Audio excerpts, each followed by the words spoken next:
Oi, tudo bem? Boa tarde. Eu sou Heloísa Kelmo Versosa e hoje eu vou falar sobre o adenocarcinoma ductal pancreático, ou conhecido como PDAC.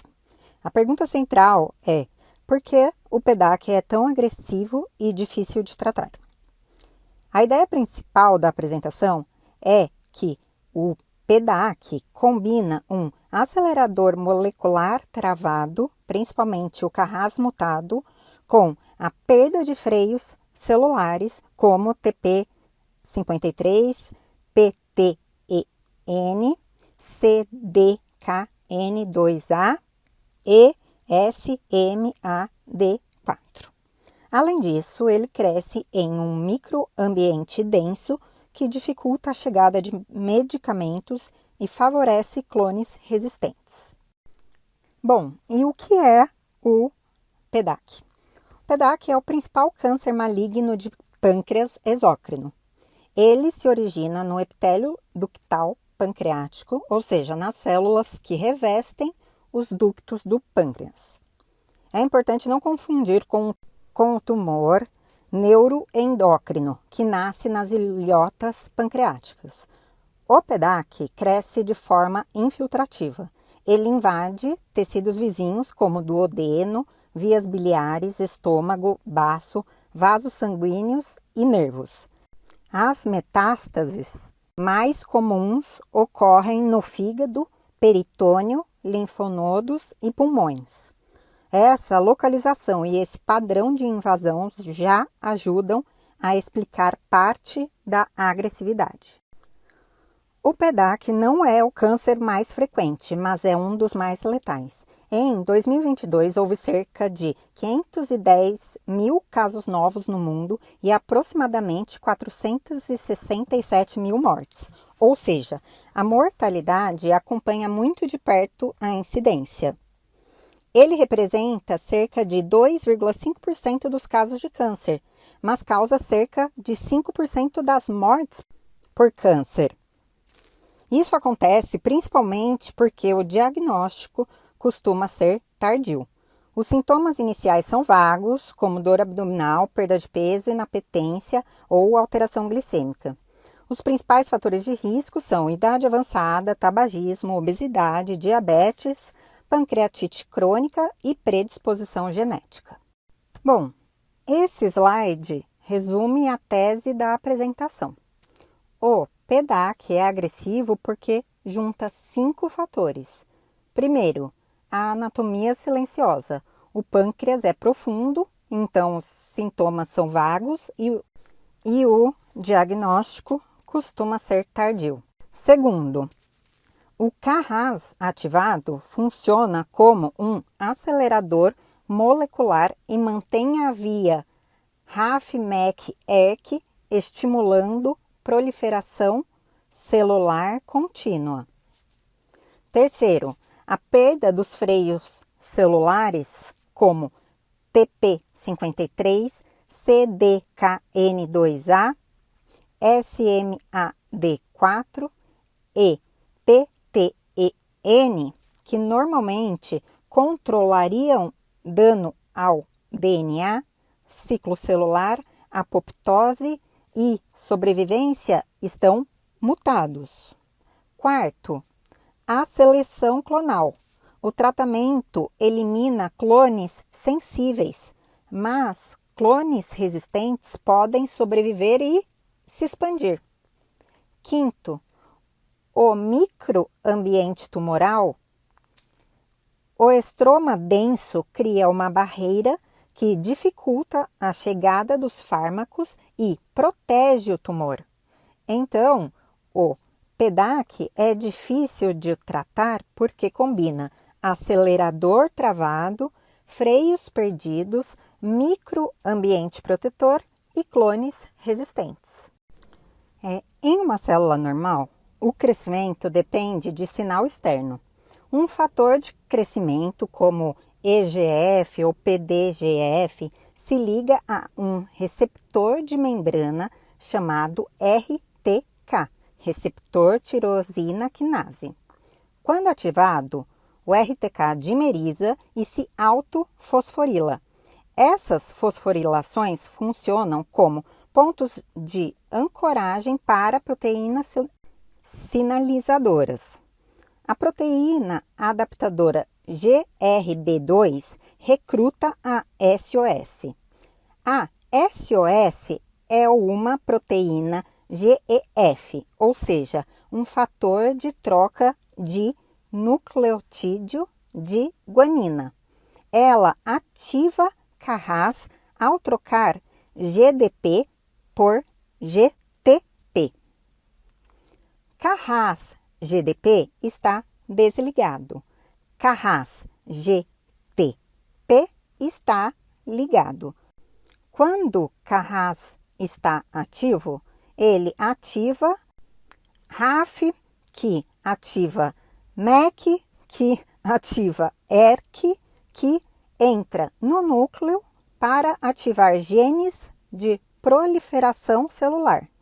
Na célula normal, esse sinal é temporário e controlado. Carras é um gene que codifica a proteína Carras, uma pequena proteína da família Ras. Ela funciona como um interruptor molecular. Ligada ao GDP, ela está inativa. Quando ligada ao GTP, está ativa. No PDAC, CRAS frequentemente sofre mutação de ganho de função. A proteína passa a ficar ativa por tempo excessivo. Por isso, usamos a metáfora do acelerador travado. Mesmo sem fator de crescimento, a célula continua recebendo o sinal para proliferação. A consequência é a ativação persistente da via RAF, MEC, ERK, levando à proliferação celular aumentada e progressão tumoral. Aqui aparece o mecanismo mais importante. As mutações de Carras no PDAC ocorrem frequentemente no códon 12, como G12D, G12V e G12R. Essas mutações trocam a glicina da posição 12 por outro aminoácido. O problema é que o CRAS mutado não responde bem a GAP.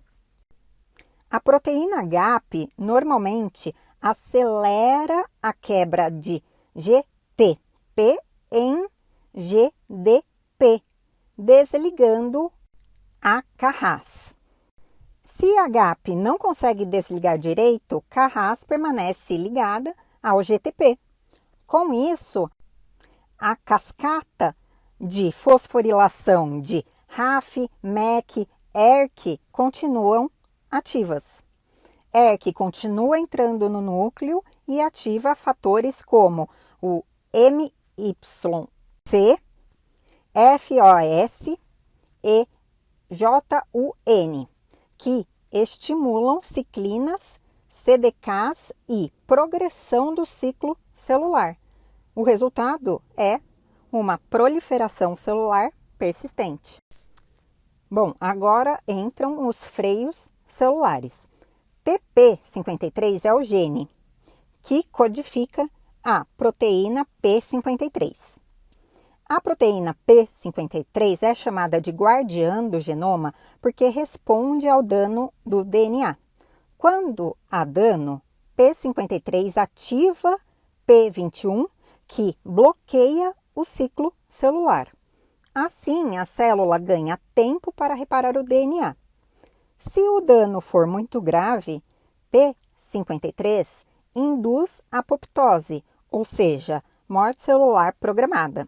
Então, P53 impede que uma célula com DNA danificado continue se dividindo. Quando o gene TP53 perde função, a célula perde esse freio. O dano no DNA persiste, o ciclo celular não é mais bloqueado adequadamente e a apoptose de células defeituosas diminui. Isso permite que células com DNA danificado continuem vivas e se dividindo. Com o tempo, elas acumulam novas mutações, gerando instabilidade genômica, heterogeneidade tumoral e maior chance de resistência ao tratamento. Então, se Carras é o acelerador travado, a perda de TP53 é a falha do freio de emergência. A via PI3K-AKT-mTOR é uma via de sobrevivência, crescimento e metabolismo. A PI3K é uma quinase lipídica. Ela transforma PIP2 em PIP3 na membrana. PIP3 é um lipídio sinalizador que recruta e ativa AKT. AKT é uma quinase pró-sobrevivência. Ela aumenta o metabolismo, aumenta o crescimento celular, resistência à apoptose e ativa mTOR, que estimula a síntese proteica e crescimento. PTEN é o freio dessa via. Ele converte PIP3 de volta em PIP2, reduzindo a ativação de AKT. Quando o gene PTEN perde função, AKT fica mais ativa. A célula tumoral sobrevive mais, cresce mais e morre menos. O PDAC também é agressivo por conta do microambiente tumoral aonde ele está inserido. Esse microambiente forma um estroma desmoplásico, que é um tecido denso, rico em fibroblastos, colágeno, matriz extracelular, células da imunidade e vasos comprimidos. Esse estroma funciona como uma barreira física. Ele comprime vasos sanguíneos, reduz a perfusão de sangue e oxigênio, causa hipóxia e dificulta a chegada de quimioterápicos. Além disso, o microambiente pode ser imunossupressor, dificultando a ação do sistema imune. Então, o microambiente do PDAC age como um escudo, protege o tumor, dificulta a chegada de tratamento e favorece a resistência. O tumor não é formado por células iguais. Ele contém diferentes clones e subclones. Quando aplicamos a quimioterapia, ela elimina principalmente os clones sensíveis. Mas clones resistentes podem já existir dentro do tumor. Quando os sensíveis morrem, os resistentes têm mais espaço e recursos para crescer. Então, o tratamento funciona como uma pressão seletiva. Isso é a evolução clonal. Diversidade inicial, pressão terapêutica, sobrevivência dos resistentes e expansão desses clones. Por isso, o PDAC pode responder inicialmente e depois recidivar mais resistente. O PDAC costuma ser diagnosticado tarde porque cresce de forma silenciosa. No início, os sintomas são inespecíficos. Quando aparecem icterícia, dor intensa, emagrecimento importante ou sinais de obstrução, muitas vezes a doença já está avançada. O estadiamento define a conduta. Se o tumor for ressecável, pode ocorrer a cirurgia. Se ele é localmente avançado, pode ser indicada quimioterapia antes de reavaliar.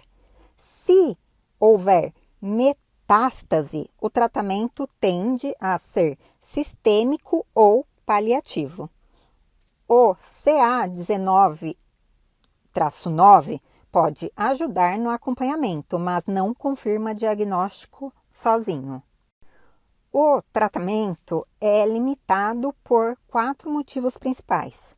Primeiro, a cirurgia só é possível em casos ressecáveis e muitos são diagnosticados muito tarde. após invasão de tecidos. Segundo, a quimioterapia tem dificuldade de penetrar no tumor por causa do estroma denso. Terceiro, a heterogeneidade tumoral faz com que nem todas as células respondam igual ao tratamento. Quarto, a pressão terapêutica pode selecionar clones resistentes. Além disso, terapias-alvo dependem do perfil molecular. Carras é central no PDAC, mas ainda é um alvo difícil, especialmente porque predominam mutações como G12D, G12V e G12R. E não há tratamento-alvo específico para essas mutações. Bom, e esse slide resume a resposta central da apresentação. O PDAC é agressivo porque combina 5 fatores. Primeiro, a anatomia silenciosa. O pâncreas é profundo e o tumor pode evoluir sem sintomas claros. Segundo, o CRAS ativado, que mantém a sinalização proliferativa ligada continuamente. Terceiro, a perda dos freios celulares, como TP53, CDKN2A, SMAD4 e PTEN, que normalmente controlariam o dano ao DNA, ciclo celular, apoptose e sobrevivência, porém estão mutados. Quarto, a seleção clonal, em que clones mais agressivos e resistentes sobrevivem ao tratamento. E quinto, o microambiente tumoral favorável, que sustenta crescimento, invasão e resistência.